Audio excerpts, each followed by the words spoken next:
Hello guys, for today's video guys ay dumating na ang ating bata guys galing sa school at 5 PM na talaga siya nakauwi guys kasi nga hinihintay niya pa talaga si papa niya guys kasi nagpa-dialysis pa si papa niya at si papa niya pa talaga ang magsundo sa kanya guys, parang makaiyak na daw sa school kasi kunti na lang mga bata ang natira sa school guys.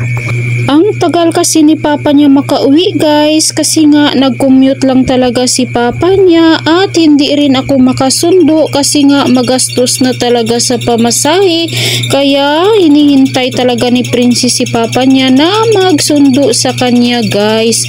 At ito ang bag ni Papa Jun na dala-dala niya guys, kaya kinuha ko guys ang diaper ni Papa Jun sa bag niya guys. Pasensya na talaga kay guys kasi nag-diaper pang ating dialysis warrior guys. Hamakin mo 4 hours na nakaupo sa machine.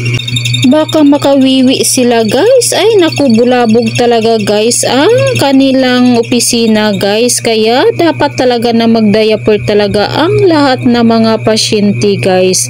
At fast forward guys ay nagluto na ako guys ng adobong pato guys kasi nga magpunta pa talaga kami sa church guys kasi may Bible reading kami ngayon guys. Bahala na talaga guys kahit sobrang pagod ni Papa Jun. Si Lord na talaga guys ang magbigay ng lakas sa ating dialysis warrior guys, at mag-bring your own baon talaga kami ngayon guys kasi nga may activity kami sa church. Kaya kahit rain or shine, basta disciple guys ay magpunta talaga yan sa church guys.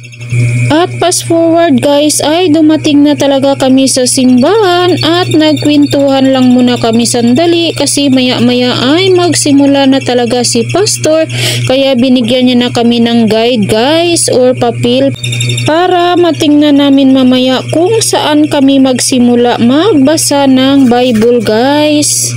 And automatic guys, tapos na talaga ang Bible reading namin guys, and after sa Bible reading ay kainan na talaga guys.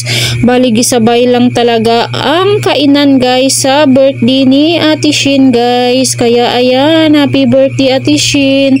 Simple birthday, yan lang ang handa niya guys. Tingnan nyo naman guys, pero masasarap ang ulam guys. Yummy. Thank you Lord sa mga blessings. Ayan, nagpa-picture na guys ang ating birthday celebrant. Mag-wishes na daw kami muna sa isa't isa guys bago magkain. At pagkatapos ng wishes guys ay nag-awitan na ng happy birthday guys. Ayan. Kain tayo guys. Dito na lang for today's video. Bye bye. God bless you all. Salamat sa panunood nyo.